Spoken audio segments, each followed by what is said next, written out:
Thank you for having me. Good morning. You are out in front on all of this. Is the federal government asking for anything that any one of us couldn't get by asking you for the information? No, not at all. This is the exact same information that the Secretary of State's office, well, under my predecessor, gave out 380 times, and under his predecessor gave out over 600 times. If I were to ask for this information, would I have to pay for it, and is the federal government paying for it?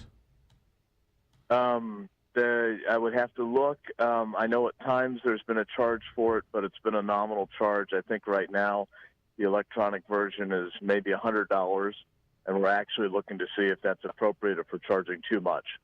Why is the state allowing anybody to get my name and address and date of birth and political party and when I voted and which ballot I asked for? That seems an awful lot of information for somebody to get on me and kind of private information.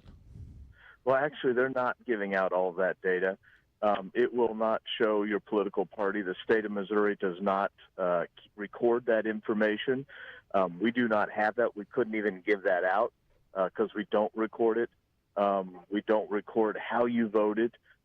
We don't give out your Social Security number. What we give out would be your name, your address, your date of birth, and the elections in which you have received a ballot. We actually don't even know if you filled out that ballot, but that's prescribed in statute in Chapter 115 of the Missouri Revised Statutes, and then Chapter 610, which is the Missouri Sunshine Act, states that we're required to disclose that information to anyone that requests it.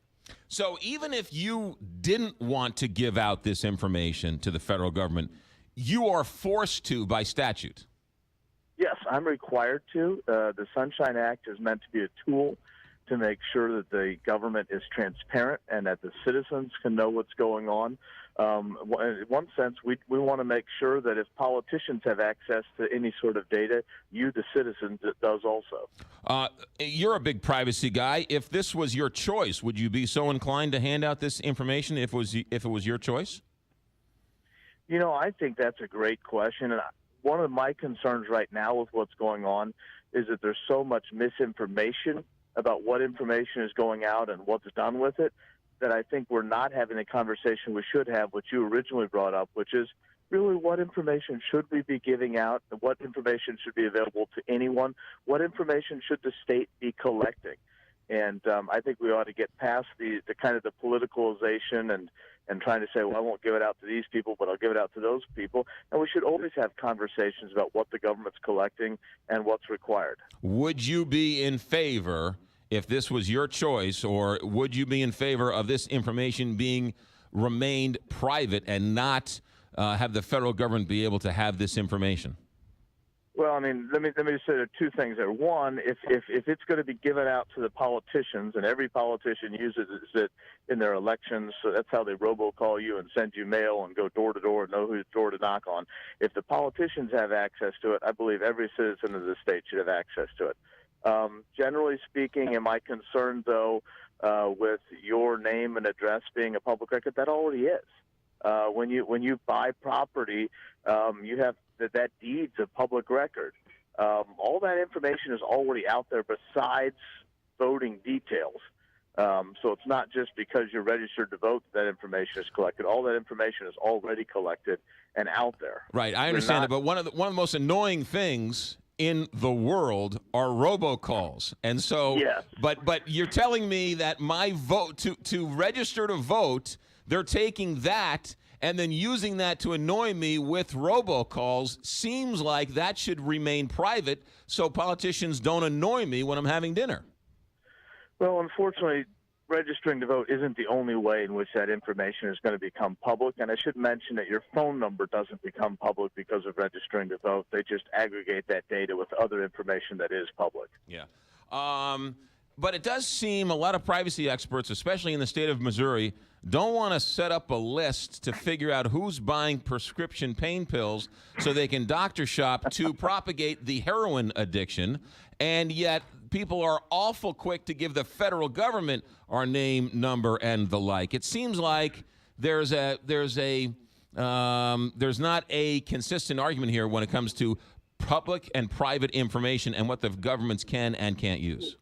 Well, I think you have to be concerned about what the information is. I mean, obviously, there's some information we can all agree shouldn't be public information.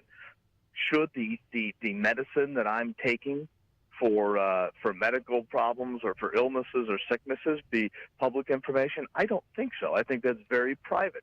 Should my Social Security number be given out willy-nilly? No, and this state does not give that out. My name and address that's already going to be public because of public records and other places, I don't have the problem with that. And I do think we need to have transparency in government. This is not only used by the federal government. This is used by newspapers. This is used by every form of media to find out exactly what the government is doing and to hold politicians accountable. I mean, some of the biggest individuals that have been against the release of this information are news organizations like the St. Louis Post-Dispatch and the Kansas City Star that regularly request this very same information from the government. Would you be so inclined to give this information if the Obama administration asked for it? Of course. Okay. The last thing I can do is choose who I'm going to serve in office by their political beliefs. I have to treat everyone equally under the law.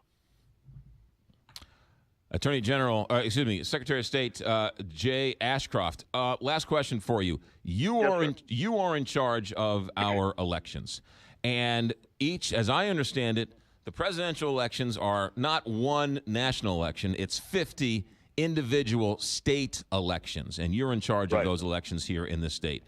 If it could be deemed that there might be some voter irregularities or something, why don't you take it upon yourself to do the job that the federal government's doing? Why are we sending this information to the federal government? Why doesn't each state conduct their own? Why are we leaving it to the federal government to look into our own individual state elections?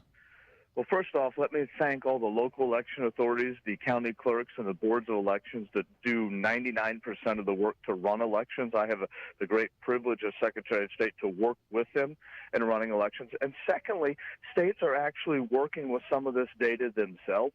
There's a consortium of states that's based out of Kansas that trades some registration data to look for irregularities in registrations. There's a group called ERIC, which is out of the Northwest, which is another probably 20 or 30 states that does the same thing. Unfortunately, for years, the states have been requesting data from the federal government. The federal government has other databases with regard to individuals that are here but are not citizens, or because of felonies that they've committed, they're not allowed to vote. And the federal government has stonewalled the states on sharing that data with us so that we as states can do a better job of checking our voter rolls and making sure that it's the will of the people that's made known in elections. And all the more reason to stand up for the federal government. If the feds won't give us their information, why are we so willing to give them our information? Well, we give this data to anyone. It's a request. It was not a mandate. We are not required, other than our own state law, to give this data. And what's going to happen in this, we're having a bipartisan commission that's looking at what happens in our election, that's looking to see whether fraud occurs, that's looking to see how it occurs, and what are the best ways to fight it or to make it more difficult to cheat. And then it's going to be left up to the states to make decisions if they want to change their processes and how so they believe they should. This is a state-run. Our elections are run by states. They should be run by states. All this is the federal government assisting states in doing what the states feel is best. And that's exactly what we should have. We actually should have our state and federal government working together for far so long. We haven't had that. Secretary of State Jay Ashcroft, thank you for your time, and be safe on the road. Thank you, sir.